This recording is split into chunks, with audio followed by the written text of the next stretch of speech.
Hello नमस्कार दोस्तों, स्वागत है आपको हमारे यूट्यूब चैनल में। क्या आप जानते हैं भारत का एक ऐसा इतिहास में एक ऐसा साम्राज्य था जिसकी सेना दुनिया की सबसे बड़ी सेना मानी जाती थी। जी हाँ, हम बात कर रहे हैं मौर्य साम्राज्य की। तो चलिए जानते हैं मौर्य काल से जुड़े सबसे महत्वपूर्ण प्रश्न और रोचक तथ्य जो हर परीक्षा में पूछे जाते हैं। वीडियो को पूरा देखिएगा क्योंकि हर सवाल आपके एग्जाम के लिए बेहद जरूरी है। तो चलिए शुरू करते हैं प्रश्नों को। तो आज का प्रश्न है, मौर्य साम्राज्य की स्थापना किसने की थी? तो आपका उत्तर हो जाएगा चंद्रगुप्त मौर्य ने। तो मौर्य वंश की स्थापना चंद्रगुप्त मौर्य ने की थी, जो साम्राज्य के पहले शासक थे। तो ये क्या थे? साम्राज्य मौर्य साम्राज्य के पहले शासक थे। चलते अगला प्रश्न देखते हैं।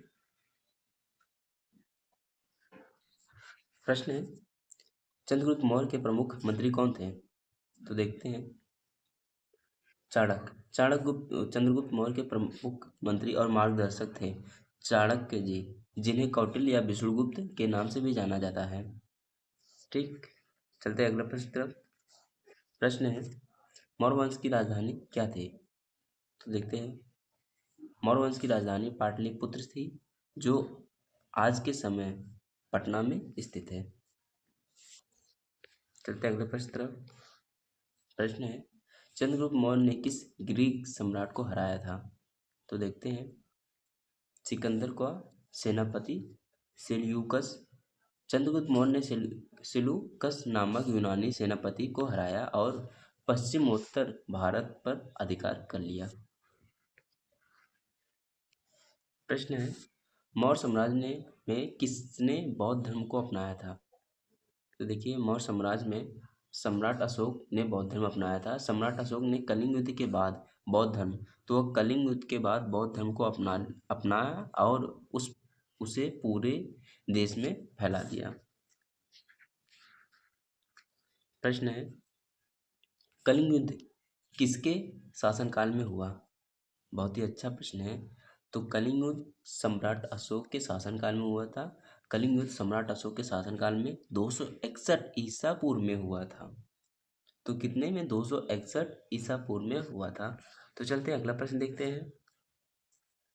अशोक ने युद्ध के बाद कौन सा धर्म स्वीकार किया? बहुत ही अच्छा प्रश्न है। बौद्ध धर्म। कलिंग युद्ध की भया भयावहता देखकर अशोक ने बौद्ध धर्म अपना लिया और अहिंसा का मार्ग अपनाया। प्रश्न है, चंद्रगुप्त मौर्य की मृत्यु कहाँ हुई थी? तो देखते हैं।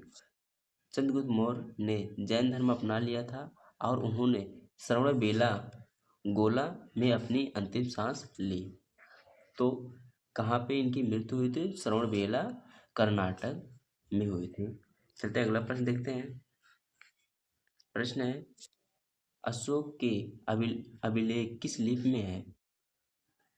तो देखते हैं उत्तर। अशोक के अधिकतर अभिलेख ब्राह्मी लिपि में लिखे गए थे, जो उस समय के प्रमुख लिपि थी। तो कौन सी अभिलेख में लिखे थे? ब्राह्मी लिपि में लिखे थे। चलते हैं अगला प्रश्न देखते हैं।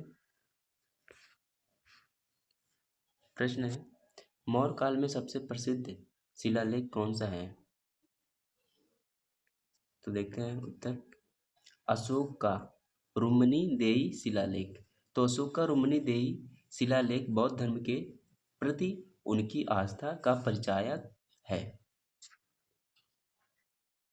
प्रश्न है, मौर्य साम्राज्य का सबसे महान शासक कौन माना जाता है? तो देखिए, मौर्य साम्राज्य का सबसे महान शासक सम्राट अशोक माना जाता है। मौर्य साम्राज्य का सबसे महान शासक सम्राट अशोक को माना जाता है, जिनका शासन धर्म और अहिंसा के लिए प्रसिद्ध है। प्रश्न है, अशोक का प्रसिद्ध स्तंभ कहाँ स्थित है? तो देखिए, अशोक का सबसे प्रसिद्ध स्तंभ सारनाथ में स्थित है, जिस पर अशोक चिन्ह अंकित है, जो आज भी भारत का प्रतीक माना। तो कहाँ पे? सारनाथ में स्थित है। अब देखते हैं अगला प्रश्न। चंद्रगुप्त मौर्य ने किस धर्म को अपनाया था? बहुत ही इंपॉर्टेंट क्वेश्चन है, जो रेलवे ग्रुप बी में पूछे जाते हैं अक्सर। तो जैन धर्म। अपने जीवन के अंतिम समय में चंद्रगुप्त मौर्य ने जैन धर्म अपनाया लिया और श्रवणबेला में चले गए।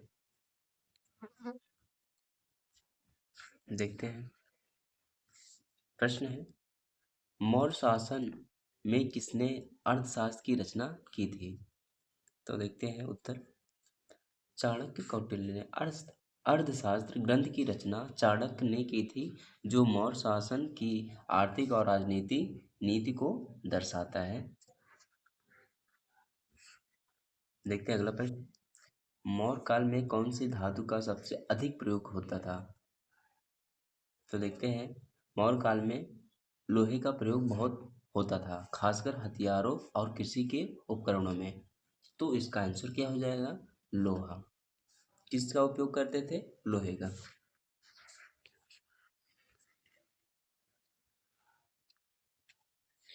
प्रश्न है, मौर्य साम्राज्य के अंत के बाद कौन सा वंश सत्ता में आया? तो देखते हैं, मौर्य साम्राज्य के पतन के बाद शुंग वंश सत्ता में आया, जिसकी स्थापना पुष्य मित्र शुंग ने की। तो कौन हो जाएगा? शुंग वंश। अगला देखते हैं प्रश्न, अशोक ने किस युद्ध के बाद हिंसा का त्याग किया? तो बहुत ही इंपॉर्टेंट प्रश्न है। तो कलिंग युद्ध की भयानकता से प्रभावित होकर अशोक ने हिंसा का त्याग कर दिया और बौद्ध धर्म अपना लिया। प्रश्न है, अशोक के बाद मौर्य वंश का अंतिम शासक कौन था? देखते हैं, मौर्य वंश के अंतिम शासक बृहद्रथ था, जिसकी हत्या सेनापति पुष्यमित्र शुंग ने की थी। अगला देखते हैं प्रश्न, प्रश्न है, मौर्य काल में सबसे बड़ा व्यापारिक केंद्र कौन सा था? तो देखते हैं, तक्षशिला मौर्य काल का एक प्रमुख व्यापारिक और शैक्षिक केंद्र था। कौन था? तक्षशिला। अगला देखते हैं प्रश्न,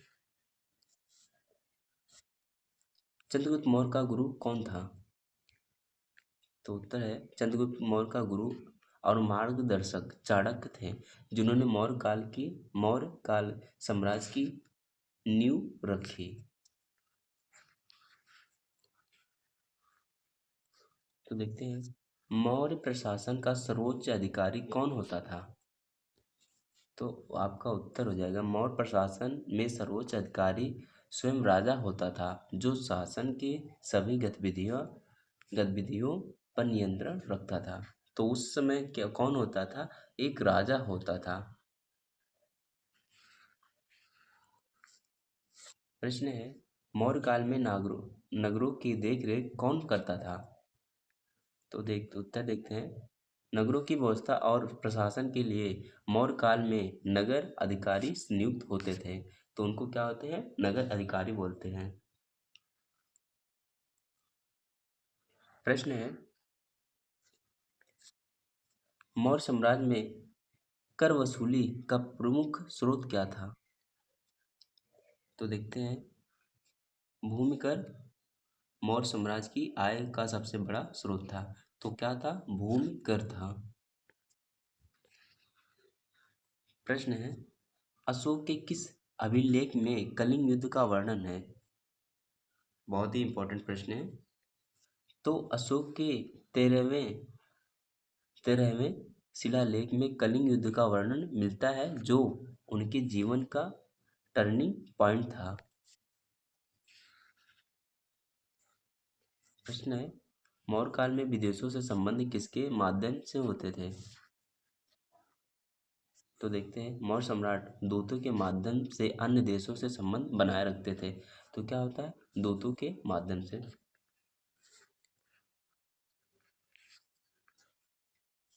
प्रश्न है, मेगस्थनीज कौन था? तो मेगस्थनीज यूनानी राजदूत था, जो सिलूकस के ने चंद्रगुप्त मौर्य के दरबार में भेजा था।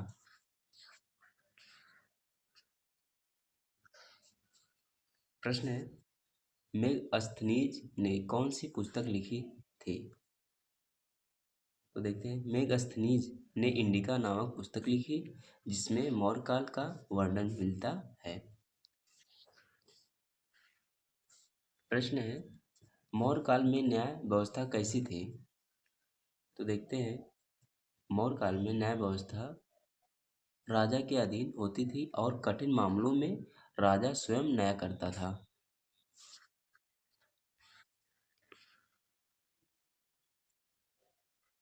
प्रश्न है, मौर्य काल में किस धर्म को राजकीय संरक्षण प्राप्त था?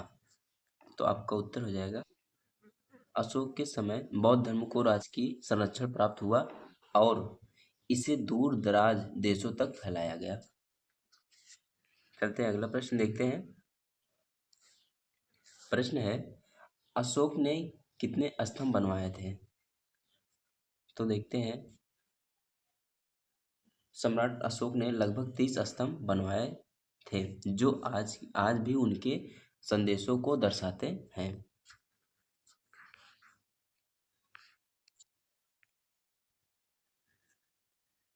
तो प्रश्न है, अशोक ने बौद्ध धर्म का प्रचार किन देशों में किया था?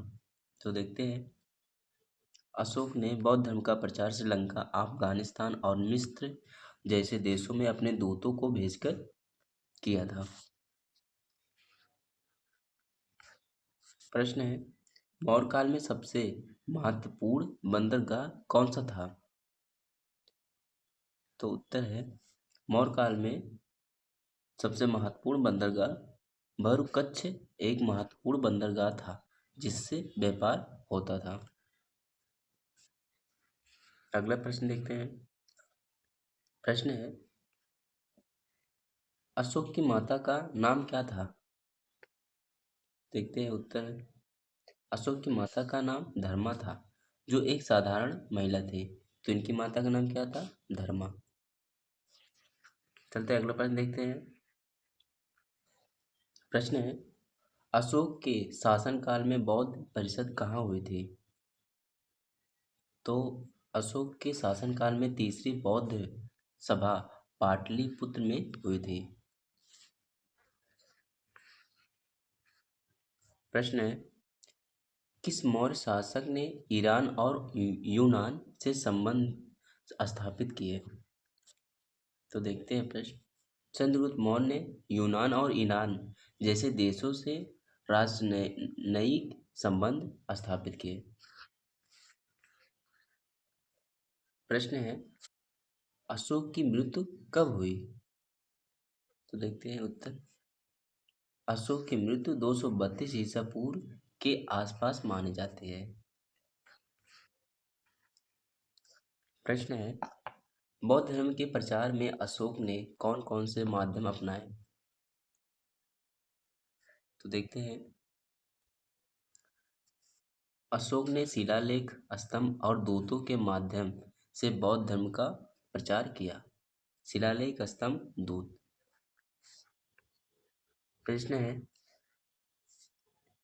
अशोक द्वारा बनाए गए शेरों के स्तंभ को क्या कहते हैं? तो देखिए उत्तर, अशोक द्वारा बनाए गए शेरों के स्तंभ को अशोक स्तंभ कहा जाता है जो आज भारत का राष्ट्रीय प्रतीक है। प्रश्न है, मौर्य काल का प्रशासनिक विभाजन क्या था? उत्तर हो जाएगा, मौर्य काल में साम्राज्य को जनपदों और प्रांतों में बांटा गया था जिन पर राजकीय अधिकारी नियुक्त किए जाते थे। प्रश्न है, मौर्य साम्राज्य की सबसे बड़ी विशेषताएं क्या थी?